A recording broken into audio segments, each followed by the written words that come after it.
자, 오늘 성경 봅니다. 사도행전 9장입니다. 사도행전 9장 10절부터 19절까지 말씀, 19절 앞부분까지 말씀입니다. 사도행전 9장 10절부터 19절 앞부분까지 말씀. 자, 우리 같이 한 목소리를 읽습니다. 그때 다메섹에 아나니아라는 제자가 있더니 주께서 환상 중에 불러 이르시되 아나니아야 하시거늘 대답하되 주여 내가 여기 있나이다 하니 주께서 이르시되 일어나 집가라 하는 거리로 가서 유다의 집에서 다섯 사람 사울이라 하는 사람을 찾으라. 그가 기도하는 중이니라. 그가 아나니아라는 사람이 들어와서 자기에게 안수하여 다시 보게 하는 것을 보았느니라 하시거늘 아나니아가 대답하되 주여 이 사람에 대하여 내가 여러 사람에게 듣사온즉 그가 예루살렘에서 주의 성도에게 적지 않은 해를 끼쳤다 하더니 여기서도 주의 이름을 부르는 모든 사람을 결박할 권한을 대제사장들에게서 받았나이다 하거늘 주께서 이르시되 가라. 이 사람은 내 이름을 이방인과 임금들과 이스라엘 자손들에게 전하기 위하여 택한 나의 그릇이라. 그가 내 이름을 위하여 얼마나 고난을 받아야 할 것을 내가 그에게 보이리라 하시니 아나니아가 떠나 그 집에 들어가서 그에게 안수하여 이르되 형제 사울아 주 곧 내가 오는 길에서 나타나셨던 예수께서 나를 보내어 너로 다시 보게 하시고 성령으로 충만하게 하신다 하니 즉시 사울의 눈에서 비닐 같은 것이 벗어져 다시 보게 된지라. 일어나 세례를 받고 음식을 먹음에 간건하여 지니라. 아멘. 자, 주님이 사울에게 오셨습니다. 사울, 그는요 스데반을 죽이는데 앞장섰던 사람이에요. 또 그는 교회를 완전히 박멸하려고 하는 사람이에요. 예수 믿는 사람들을 잡아들이기 위해 지금 다메섹으로 향하고 있는 사람입니다. 그런 그에게 주님이 오셨어요. 그 몹쓸 사울에게 주님이 오셨어요. 성경은 말합니다. 호련히 하늘로부터 빛이 그를 둘러 비추는지라. 호련히 하늘로부터 빛이 그를 둘러 비쳤다. 빛 대신 주님이 사울에게 오셨죠. 그에게 생명의 빛을 비추시기 위해서 주님이 오셨어요. 이런 주님을 보며 우리가 깨달아야 할 것이 있죠. 세상을 향한 주님의 마음을 깨달아야 합니다. 하나님은 모든 사람이 구원을 받으며 진리를 아는 데 이르기를 원하시느니라. 우리 주님은요 모든 사람들이 구원을 받기를 원하셔요. 우리가 저 사람은 안 돼, 저 사람은 구제불능이야 라고 할 때 우리 주님은요 아니다, 저 사람도 된다, 저 사람도 나의 구원 계획 안에 있다 말씀하시는 분이십니다. 오늘 우리는요 사도행전 9장 10절서부터 19절 말씀을 함께 읽었어요. 사울에게 찾아오신 주님은요 오늘 다메섹에 사는 아나니아라는 사람에게도 갑니다. 그리고 그를 사울에게로 보내요. 그리고 앞을 보지 못하는 사울이 회복됩니다. 자, 오늘 본문을 통해서 성경이 우리에게 전하려는 메시지가 뭘까요? 우리 본문을 보면서 함께 확인해 보도록 할게요. 자, 본문으로 들어갑니다. 자, 10절, 11절, 12절 보세요. 자, 10절, 11절, 12절. 자, 우리 한 번 더 같이 읽습니다. 그때 다메섹에 아나니아라 하는 제자가 있더니 주께서 환상 중에 불러 이르시되 아나니아야 하시거늘 대답하되 주여 내가 여기 있나이다 하니 주께서 이르시되 일어나 집가라 하는 거리로 가서 유다의 집에서 다섯 사람 사울이라 하는 사람을 찾으라. 그가 기도하는 중이니라. 그가 아나니아라는 사람이 들어와서 자기에게 안수하여 다시 보게 하는 것을 보았느니라 하시거늘. 지금 사울은요, 3일 동안 보지도 못하고 또 먹지도 못하고 마시지도 못하고 있어요. 그가 옳다고 여기던 것이 지금 한순간에 무너져 버렸어요. 그는요, 자신이 하나님을 위해서 옳은 일을 한다는 그 신념으로 일을 했어요. 그런데 주님이 그의 이름을 부르시죠. 사울아, 사울아. 그리고 그에게 말씀하셔요. 너가 어찌하여 나를 박해하느냐? 나는 너가 박해하는 예수다. 지금 그는요, 기도하며 하나님과 씨름하고 있어요. 먹지도 마시지도 않은 채 기도하며 주님과 씨름하고 있어요. 그리고 오늘 본문은 이렇게 말하는 거예요. 그때에 다메섹에 아나니아라 하는 제자가 있더니, 그때에 다메섹에 아나니아라 하는 제자가 있었다. 자, 사울이 기도하며 씨름하고 있는 그때 주님은 다메섹에 사는 아나니아라는 사람을 주목하고 있어요. 주님이 그에게 오셔서 명령하십니다. 일어나서 직가라 하는 거리로 가라. 거기 가면 유다라는 사람의 집이 있는데 거기에 사울이라는 사람이 있을 것이다. 그 사람 찾아라. 지금 그는 기도하고 있다. 그가 너, 즉 아나니아라고 하는 사람이 들어와서 자기에게 안수하여 다시 보게 하는 것을 보았다. 오늘 주님은요, 아나니아를 사울에게로 보내십니다. 주님이 아나니아를 사울에게로 보내시는 이유가 뭐죠? 아나니아를 통해 사울의 눈을 뜨게 하기 위해서예요. 또 아나니아를 통해서 주님이 사울을 왜 부르셨는지를 알려주기 위해서예요. 주님이 사울을 복음 전하는 그릇으로 삼으셨다는 것, 이것을 알려주기 위해서예요. 여러분, 이상하지 않습니까? 사울 누가 불렀어요? 주님이 불렀잖아요. 주님이 그를 구원하시고 그를 복음 전하는 그릇으로 삼기 위해서 사울을 부르셨어요. 자기가 불렀으면 자기가 해결해야 되는 거 아닙니까? 주님이 사울에게 직접 말씀하시면 되잖아요. 너는 내가 택한 그릇이다. 내 이름을 이방인과 임금들과 이스라엘 자손들에게 전하기 위하여 택한 나의 그릇이다. 이렇게 직접 말씀하시면 됩니다. 그리고 주님이 직접 그의 눈을 뜨게 해주시면 돼요. 주님이 멀게 하셨잖아요. 주님이 해결해야죠. 주님이 뜨게 해주셔야 돼요. 그런데 주님은요, 그 일을 위해서 아나니아를 부르셔요. 아나니아를 사울에게로 보내시려고 해요. 왜일까요? 왜 주님은 이런 방식으로 일을 하실까요? 그러고 보면요, 우리 주님은 항상 이런 방식으로 일해 오셨어요. 늘 사람을 통해서 일하셨어요. 모세를 통해서 이스라엘을 출애굽시켰죠. 기드온을 통해서 이스라엘 백성을 미디안 족속의 손에서 구원해내셨어요. 느헤미야를 통해서 예루살렘 성벽을 재건하게 했어요. 또 우리가 앞에서 봤죠? 빌립을 통해서 에디오피아 내시를 구원받게 했어요. 오늘도 아나니아를 통해서 바울을 부르시고 계시는 거예요.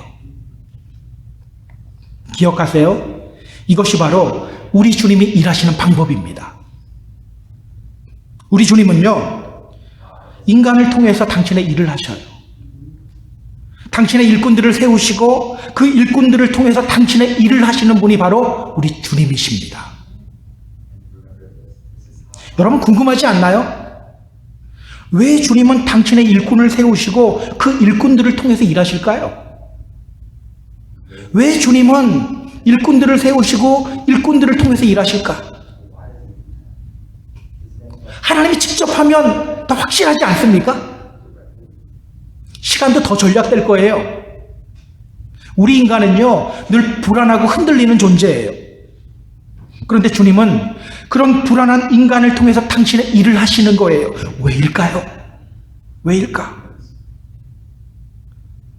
이신론자들은요, 이렇게 주장해요. 하나님은 분명히 존재한다. 하나님이 이 세상을 창조하셨다. 하지만 이제는 이 세계에 전혀 간섭하지 않으신다. 그냥 자연 법칙을 만들어 놓고 그 자연 법칙 아래에서 세상이 그냥 돌아가게 만들어 놓는다. 이제 하나님 힘이 없다. 이신론자들의 주장이에요. 사실은 미국의 그 첫 번째 지도자들 대부분 다 이신론자들이었어요. 토마스 제퍼슨 같은 사람들 다 이신론자들이었어요. 여러분, 하나님을 믿는다고 다 하나님을 믿는 게 아니에요. 사실은요, 오늘날 우리 교회 안에도 이신론자들 많아요. 하나님을 믿는다고 하는데 하나님을 힘이 없는 하나님으로 치부해버려요. 내가 죄를 아무리 지어도 지켜보고만 계시는 분. 그러다 보니까 말씀을 들어도 회개의 자리로 나아가지 않죠. 죄를 지으면서도 마음에 거리낌이 없어요. 슬쩍 거리낌이 있어도 그냥 해버려요. 왜? 우리 하나님 어차피 힘 없는데. 여러분, 이런 사람들의 주장대로 우리 하나님이 힘이 없기 때문에 사람을 통해서 일하시는 걸까요? 그렇지 않아요. 그렇다면 여러분, 왜 우리 주님은 우리 인간을 통해서 일하실까요? 왜 우리를 통해서 일하실까요? 기억하세요. 주님이 우리 인간을 통해 일하시는 이유는요, 우리와 관계 맺기 위해서예요. 우리가 주님과 관계를 맺을 때 우리에게 복이 쏟아지죠. 생명을 얻게 되죠. 여러분, 신앙생활이 뭡니까? 신앙생활이 뭐죠? 예배 참석하고 교회를 위해 봉사하고 헌금하고 전도하는 것, 이것이 신앙생활입니까? 많은 사람들이 하나님을 위해 그런 일들을 하는 것, 이게 신앙생활이라고 생각해요. 과연 그럴까요? 하나님은 호세아 선지자를 통해서 당신의 백성들에게 이렇게 말씀하셔요. 나는 인애를 원하고 제사를 원하지 않는다. 나는 번제보다 하나님을 아는 것을 원한다. 우리는 하나님이 예배 원한다고 생각하는데 주님은 뭐라고 하냐면 나 예배보다 나 아는 걸 원해. 사무엘을 통해서도요, 사울 왕에게 이렇게 말씀하셔요. 여호와께서 번제와 다른 제사를 그의 목소리를 청종하는 것을 좋아하신 같이 좋아하시겠나이까? 순종이 제사보다 낫고 듣는 것이 숫양의 기름보다 낫습니다. 여러분, 우리 주님도 일을 강조하나요? 아니죠. 우리 주님은요, 오히려 관계를 강조해요. 기억하세요. 우리 신앙생활이란 단순히 무언가를 하는 게 아니에요. 우리는 교회 다니기 시작하면 내가 주님을 위해 뭔가를 해야 하는데 뭐가 있지? 자꾸 뭔가 하는 것이 신앙생활이라고 생각해요. 그러나 중요한 것은요, 주님과 올바른 관계 맺는 거예요. 주님이 어떤 분인지 알고 주님과 올바른 관계 속으로 들어가는 것이 바로 신앙생활이에요. 때문에 주님은 우리를 세우시고 우리에게 당신의 일을 맡기시는 거예요. 그렇게 함으로써 우리와 관계 맺으려고 하는 겁니다.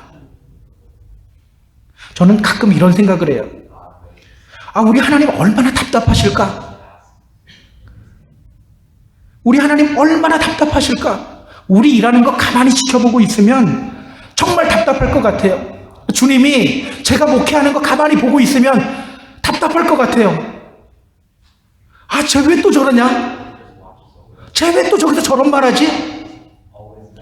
왜 쟤 또 저기서 저런 행동하지? 정말 답답할 때가 많을 거예요. 그러나 우리와 좋은 관계 맺기 위해서 하나님은 우리에게 일 맡기시는 거예요. 그리고 우리를 통해 당신의 일을 이루시는 겁니다. 여러분 착각하지 마세요. 내가 적임자니까 주님이 나에게 이 일 시키는 거지. 아니에요.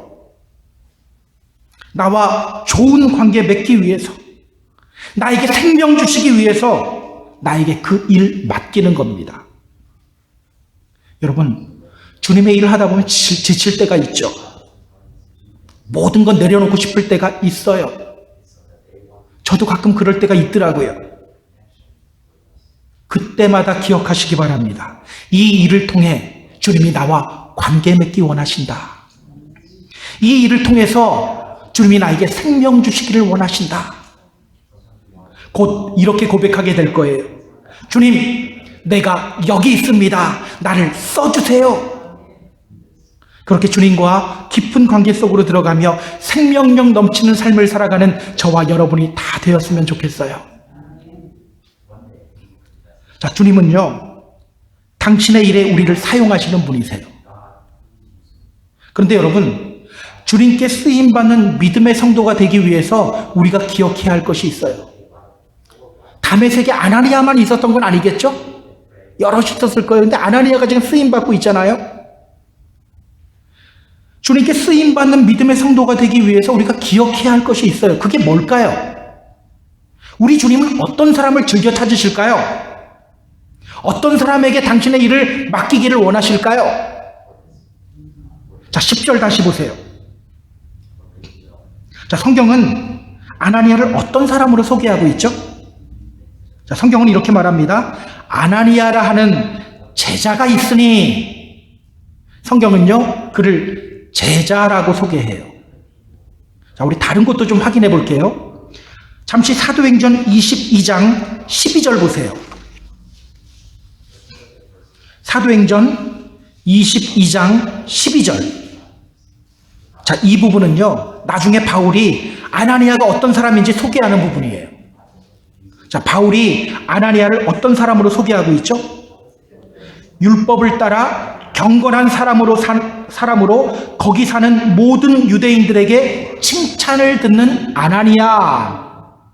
율법에 따라 경건한 사람으로 거기 사는 모든 유대인들에게 칭찬을 듣는 아나니아. 그러니까 아나니아는요, 첫째, 제자예요. 둘째, 경건한 사람이에요. 그가 얼마나 경건한 사람이었는지 다메섹에 사는 유대인들에게 칭찬을 듣는데요. 모든 유대인들에게 칭찬을 듣는다는 말은요, 예수님을 믿지 않는 유대인들에게도 칭찬 들었다는 이야기예요. 성경을 보면요, 하나님이 즐겨 찾으시고 또 하나님을 만나는 사람들의 특징이 있어요. 어떤 사람입니까? 모두 경건한 사람들이에요. 경건한 사람. 성경을 좀 찾아볼까요? 사도행전 2장 5절 보세요. 사도행전 2장 5절.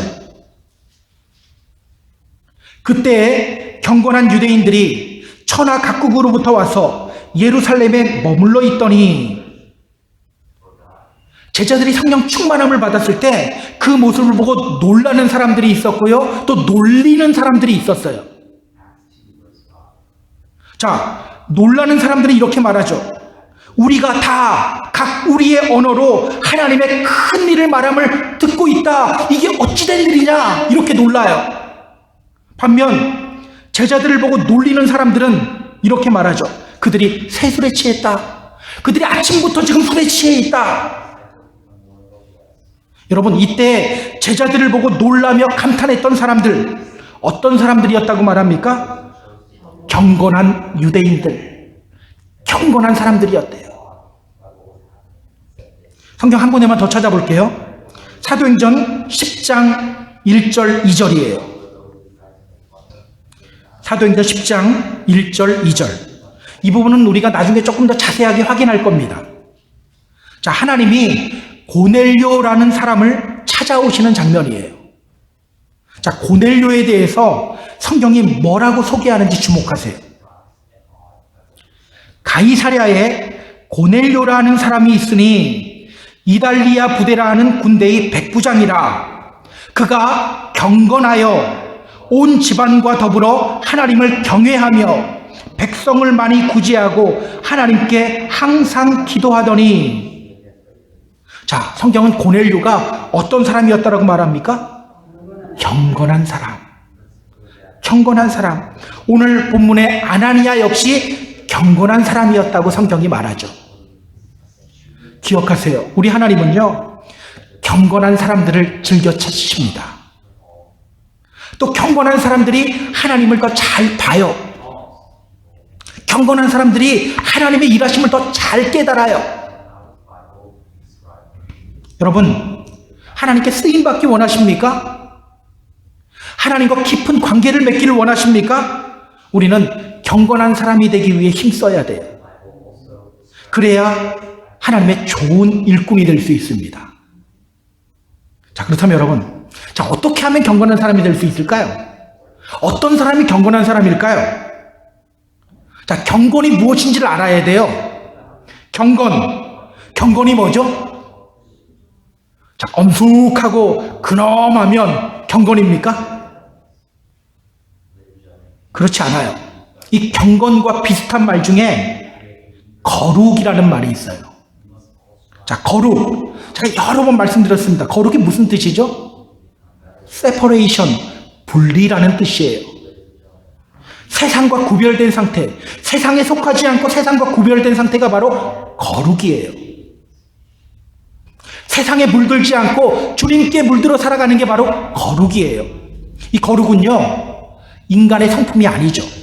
하나님의 성품이에요. 그렇다면 경건은 뭘까요? 자, 하나님이 이렇게 말씀하셨어요. 내가 거룩하니 너희도 거룩해라. 내가 거룩하니 너희도 거룩해라. 자, 경건이란 뭐냐? 거룩하게 되기 위한 인간의 몸부림이에요. 거룩하게 되기 위한 인간의 노력과 실천이 바로 경건이에요. 물론 인간은요, 행위로 구원받지 않아요. 하나님의 은혜로 인해 믿음으로 구원을 받게 돼요. 그런데 성경은요, 우리에게 거룩하게 되기 위한 몸부림이 있어야 된다고 말해요. 경건 훈련이 있어야 된다고 말해요. 자, 디모데전서 4장 7절 이렇게 말합니다. 망령되고 허탄한 신화를 버리고 오직 경건에 이르기를 연습하라.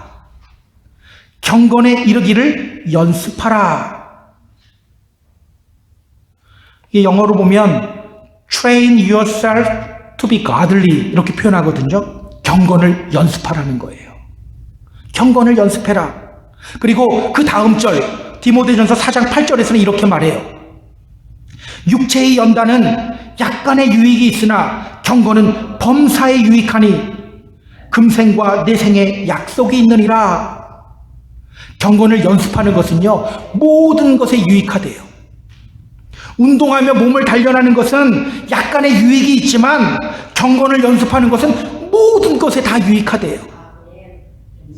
자, 그렇다면 여러분, 우리가 실천해야 할 경건 훈련 뭘까요? 자, 경건은 훈련이잖아요. 우리가 실천해야 할 어떤 거예요? 우리가 실천해야 할 경건 훈련이 뭘까요?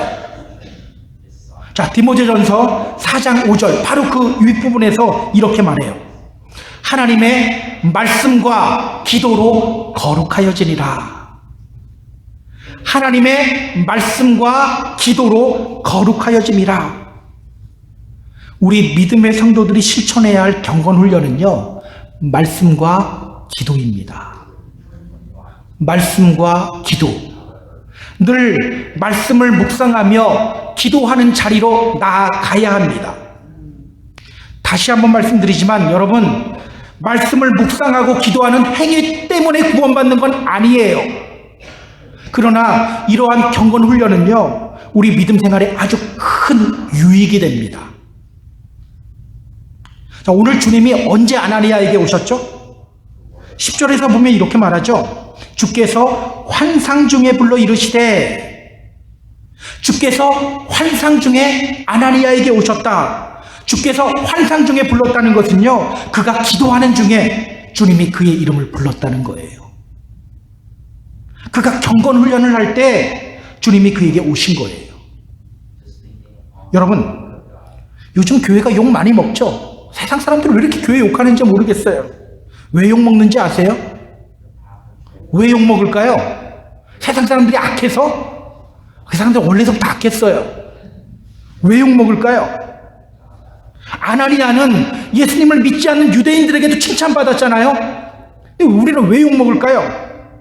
경건훈련이 없으니까. 경건훈련이 없어서예요. 말씀대로 살지 않기 때문이에요. 기도하지 않기 때문입니다. 여러분, 교회가요, 말씀 위에 서고 기도 위에 서면요, 오히려 칭찬받아요. 박해를 받을지언정 칭찬받아요. 함부로 대하지 못하게 돼요. 여러분, 그거 아세요? 우리 교회가 감리교회죠. 감리교회가 원래 경건주의 위에서 세워진 교회예요. 종교개혁이 일어나고 한동안 목사들의 설교가요, 다 신학대학 교수 논문 같았어요. 네, 이 설교는 어디 가더라도, 야, 어느 논문을 내더라도 괜찮은 정도다. 다 그런 설교들이었어요. 그래서 경건주의가 나온 거예요. 우리 머리로 믿는 게 아니라 가슴으로 믿어야 되지 않느냐? 가슴으로 믿어야 되지 않느냐? 감리교회가요, 그 경건주의 위에서 세워진 교회예요. 저는 우리가 경건훈련에 힘쓰는 믿음의 성도님들이 되었으면 좋겠어요. 늘 말씀을 묵상하고 기도하기를 힘쓰는 저와 여러분이 되었으면 좋겠어요. 그러므로 말미암아서 주님께 귀하게 쓰임받는 저와 여러분 다 되기를 주님의 이름으로 소망합니다. 자, 그런데요, 주님께 쓰임받는 믿음의 성도가 되기 위해서 우리가 또 기억해야 할 것이 있어요. 그게 뭘까? 그게 뭘까? 자, 12절 다시 한번 보세요. 자, 12절 다시 한번 읽습니다. 시작. 그가 아나니아라는 사람이 들어와서 자기에게 안수하여 다시 보게 하는 것을 보았느니라 하시거늘. 자, 이 말은요, 주님이 기도하는 사울에게 먼저 이렇게 말씀하셨다는 거예요. 아나니아라고 하는 사람이 들어와서 너를 안수할 것이고 너는 다시 보게 될 거야. 그리고 주님이 아나니아에게 와서 이렇게 말씀하시는 거예요. 그 사울이라는 사람이 너가 안수하여 다시 보게 하는 것을 이미 봤다. 우리 주님은요, 사울에게 환상을 통해 말씀하시고요, 또 아나니아에게도 환상을 통해 똑같은 말씀을 하셨어요. 여러분, 이 장면을 통해서 성경이 우리에게 말하려고 하는 것이 뭘까요? 제가 설교를 준비하면서 이 장면을 계속해서 묵상하는데요, 제가 한국에서 개척교회 할 때가 생각나더라고요. 제자훈련을 하면서는 몇 번 이게 간증한 적이 있거든요. 한국에서 이제 개척교회 담임 목회를 할 때였어요. 교회에서 이제 아기 학교라는 프로그램을 계획하고 준비했습니다. 아기 학교라는 프로그램은요, 엄마와 아기가 함께 참석하는 그런 프로그램이에요. 프로그램을 계획하고 포스터도 만들고 전단지도 뿌렸어요. 교회 앞에도 크게 현수막을 붙였어요. 저와 아내가 알고 있는 모든 인맥들을 다 동원해서 프로그램 내용도요, 알차게 꾸몄어요. 강사진들 웬만하면 좋은 사람으로 다 오게 했어요. 근데 문제가 생겼어요. 아기 학교 시작이 이제 한 주 앞으로 다가왔는데요, 등록한 인원이 없는 거예요. 등록을 안 하는 거예요. 시작을 할 수 없는 상황이 되었어요. 딱 한 사람 등록했어요. 저희 둘째. 저희 아이만 등록했어요. 그 순간 이런 생각이 들더라고요. 그래, 그만두자. 이거 한다고 교인들 더 생기는 것도 아니고, 안 하면 뭐 내 몸만 편하고 좋지 뭐. 그리고 금요일 밤에 이제 철야 기도를 하기 위해 교회로 갔어요. 그만두더라도 기도하고 그만둬야 제 마음이 좀 편할 것 같은 거예요. 교회로 가면서 이제 아내에게도 부탁을 했어요. 당신도 집에서 아이들 데리고 있지만 기도하세요. 이 문제 가지고 좀 기도하세요.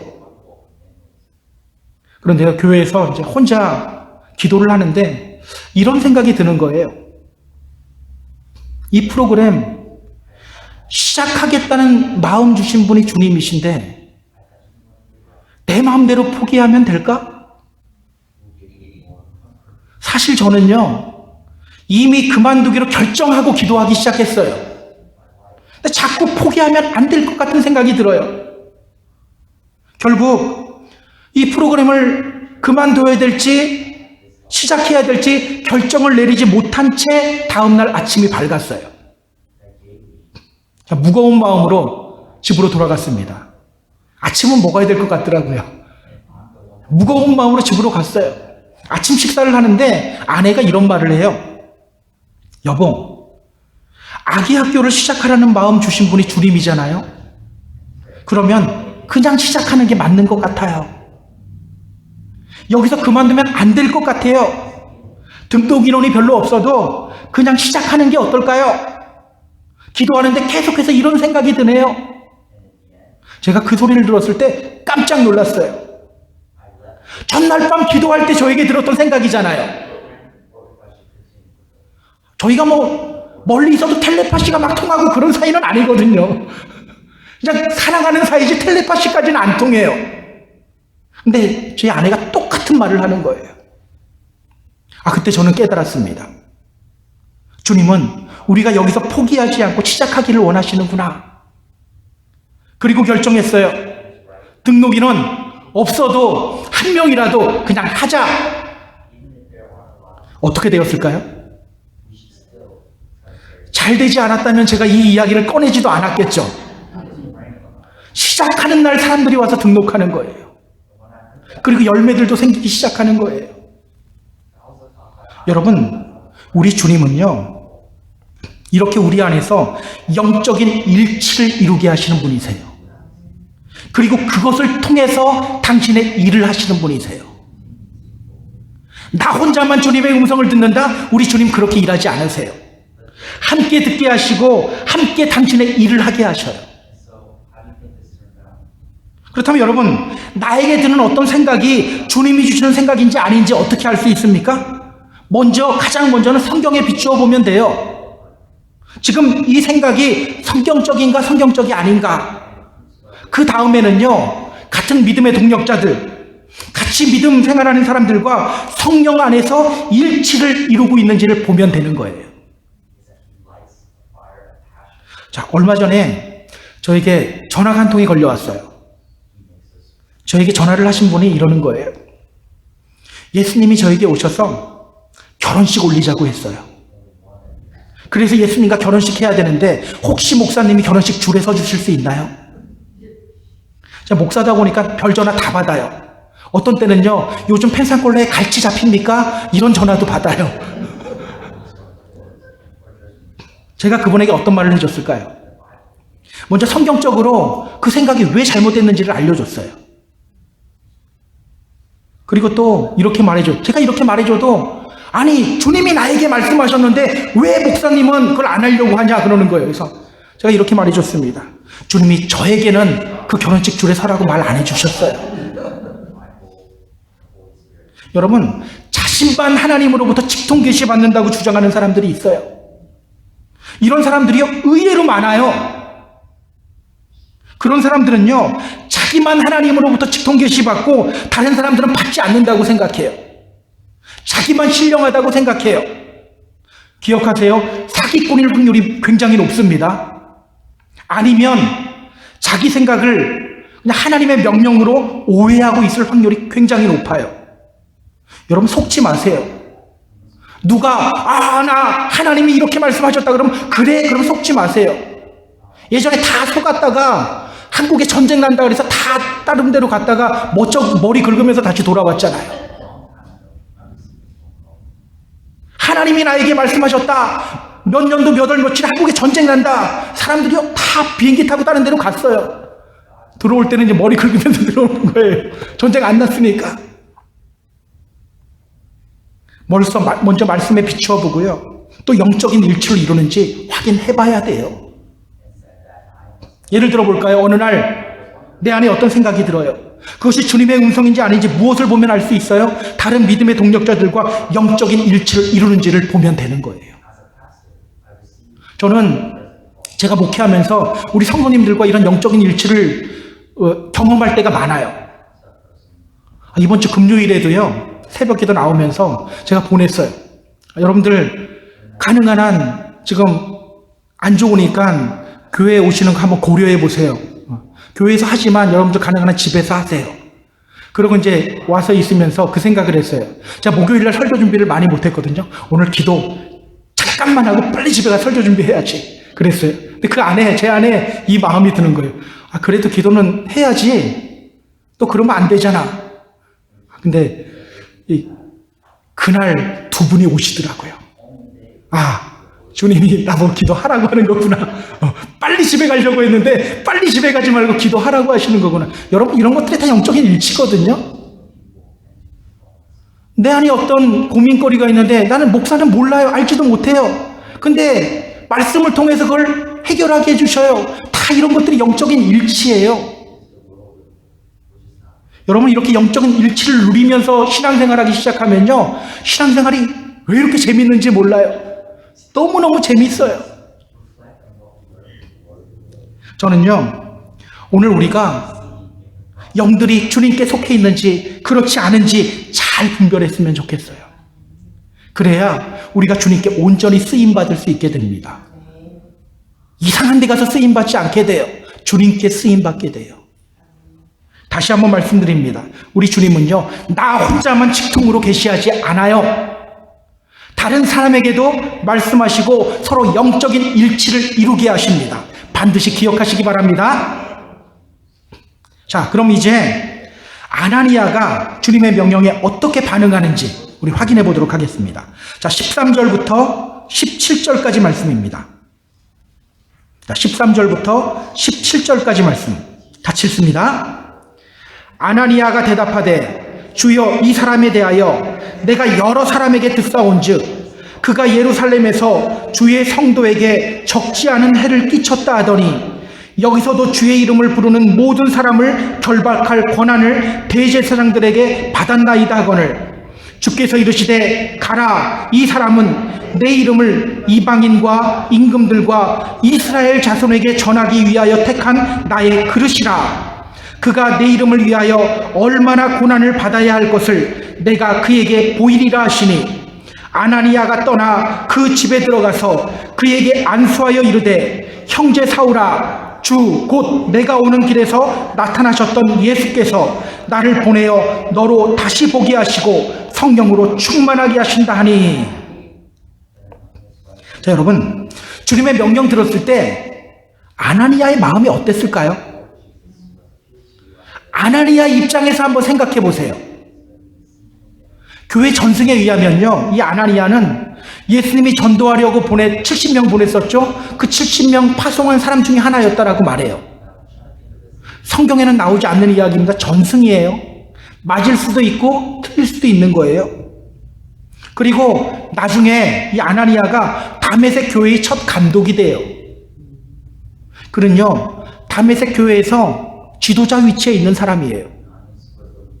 자, 반면 사울은 어떻습니까? 그 교회를 핍박하는 사람이 바로 사울이에요. 지금은 다메섹에 있는 그리스도인들 핍박하기 위해서 온 사람이에요. 듣지 않니 스데반 집사도 이 사울이 죽였대요. 아나니아에게 있어서 사울은요, 원수 같은 존재예요. 또 두려운 존재예요. 그런데 주님이 그런 사울에게 가래요. 사울을 만나서 그리스도의 이름으로 안수하고 기도해 주래요. 이 아나니아 입장에서는요, 정말 순종하기 어려운 명령입니다. 이러다가 내가 잡혀서 스데반처럼 되는 거 아니야? 이런 두려움을 들게 하는 명령이에요. 그래서 그는 하나님께 이렇게 말합니다. 주여, 이 사람에 대해서 제가 여러 사람에게 들었습니다. 그 사람은 예루살렘에서 믿는 사람들에게 큰 해를 끼친 사람입니다. 여기에서도 믿는 사람들 잡아갈 권한을 대제사장에게 부여받았습니다. 자, 근데 하나님이 말씀하셔요. 나 너 말 무슨 말인지 이해해. 이런 말도 안 하셔요. 그냥 가라. 가라. 이 사람은 내 이름을 위하여 이방인과 임금들과 이스라엘 자손들에게 전하기 위하여 택한 나의 그릇이다. 그리고 그는 순종해요. 자, 17절 다시 보세요. 아나니아가 떠나 그 집에 들어가서 그에게 안수하여 이르되, 형제 사울아, 주 곧 내가 오는 길에서 나타나셨던 예수께서 나를 보내어 너로 다시 보게 하시고 성령으로 충만하게 하신다 하니. 자, 그는 즉시 떠나서 사울에게로 가죠. 그리고 그의 머리에 손을 얹고 기도합니다. 사울아, 너가 오는 길에 나타나셨던 예수님이 나를 너에게로 보내셨다. 그리고 너를 다시 보게 하신다. 성령으로 충만하게 하신다. 빌립이 주님의 명령에 순종했던 것처럼 아나니아도 주님의 명령에 순종해요. 빌립이 주님의 명령에 즉시 순종했던 것처럼 아나니아도 주님의 명령에 즉시 순종합니다. 자, 그러자 어떤 일이 일어나는지 확인해 볼까요? 18절, 19절 보세요. 18절, 19절 같이 읽습니다. 즉시 사울의 눈에서 비닐 같은 것이 벗어져 다시 보게 된지라. 일어나 세례를 받고 음식을 먹음에 강건하여 지니라. 자, 즉시로 사울의 눈이 밝아져요. 그동안 사울은요, 눈은 떴지만 보지 못하던 사람이에요. 잘못된 길을 내달리던 사람이에요. 그런 그의 눈에서 비닐 같은 것이 벗겨지고 그는 다시 보게 됩니다. 여러분, 아나니아가 이 젊은 청년의 머리에 손을 얹어 기도할 때 이 청년이 역사를 바꾸는 큰 인물이 될 거라는 거 정말 알았을까요?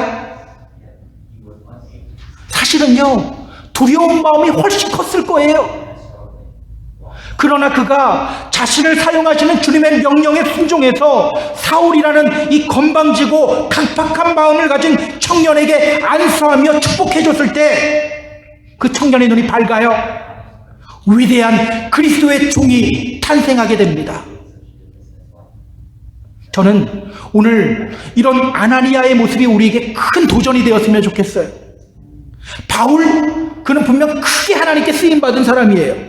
그러나 여러분, 아나니아 역시 하나님께 크게 쓰임받은 사람이에요. 1800년대 중엽에 미국 보스턴의 한 교회에 에드워드 킴볼이라는 사람이 있었어요. 주일학교 교사예요. 어느 날 자기 주일학교에 한 소년이 등록을 했어요. 삼촌이 가라고 해서 왔대요. 이 킴볼은 그에게 성경을 가르치려고 합니다. 근데 그 소년은요, 성경책이 없어요. 더 황당한 건 글을 읽지 못했어요. 그냥 구두방에서 일하는 소년이에요. 킴볼은 그 아이에게 성경을 사주고 글을 가르치기 시작해요. 그리고 그의 회심을 위해 기도하기 시작해요. 만날 때마다 그를 위해 기도하고 그를 안고 기도해요. 또 머리에 손을 얹고 기도해요. 근데 이 소년이요, 커서 위대한 설교자가 돼요. 그 소년이 바로 무디입니다. 드와이트 무디. 여러분, 우리는 무디가 되지 못할 수 있어요. 그러나 킴볼이 될 수는 있어요. 우리는 바울과 같이 되지 못할 수 있어요. 그러나 아나니아와 같이 될 수는 있어요. 둘 다 똑같이 하나님으로부터 쓰임받은 사람이에요. 어디에 쓰임받는 것보다 경건한 사람이 되기를 힘쓰며 하나님께 쓰임받는 게 중요한 거예요. 자, 이제 말씀을 정리할게요. 우리 사랑하는 펜사콜라 한인교회 성도 여러분, 오늘 주님은 당신의 일꾼을 찾고 계십니다.